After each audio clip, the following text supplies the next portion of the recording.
In a small garage in Cupertino, California, a vision was born that would forever change the world. This was the humble beginning of one of the most influential innovators in history, Steve Jobs.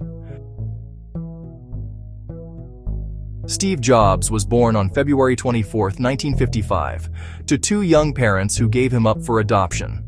Raised by Clara and Paul Jobs, he grew up in a modest home in Silicon Valley, a place destined to become the heart of the technology revolution. From a young age, Steve was known for his curiosity, his need to explore, and his natural knack for seeing the world differently. As a child, Jobs was fascinated by electronics and gadgets. He spent hours taking apart radios and televisions, trying to understand how they worked.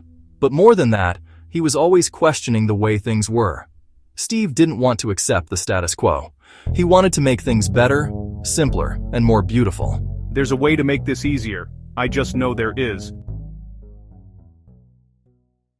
Steve attended Reed College for a brief time, but he didn't fit the mold of traditional education. Dropping out after just one semester, he took a risk and followed his instincts. He believed that the real lessons were found outside the classroom, and he was right. I had to trust in something, my gut, my intuition. I knew that if I followed my heart, things would work out. In 1976, alongside his friend Steve Wozniak, Jobs co-founded Apple in a garage, a place that would soon become the birthplace of the personal computer revolution. The Apple I, their first product, was a modest beginning, but it was a spark that ignited a fire. Apple's breakthrough came in 1984 with the release of the Macintosh, a computer that was elegant, user-friendly, and beautiful. It wasn't just a machine, it was a revolution. Jobs didn't just want to make technology, he wanted to make it personal, accessible, and life-changing. His vision was clear: technology should empower people, not intimidate them. We're not here to just make products, we're here to change the world. But the journey was not without its challenges. In 1985, after a power struggle within Apple, Steve was ousted from the company he had founded. For many, this would have been the end.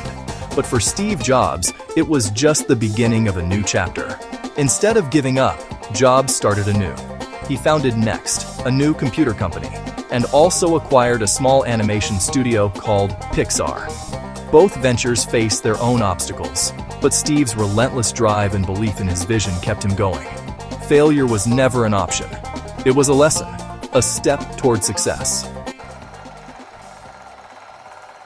Pixar, under Jobs' leadership, went on to create groundbreaking films like Toy Story, changing the animation industry forever.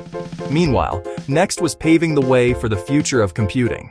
Steve's ability to innovate and see possibilities others couldn't made him a pioneer in both the tech and entertainment industries. Sometimes life is going to hit you in the head with a brick. Don't lose faith. I'm convinced that the only thing that kept me going was that I loved what I did.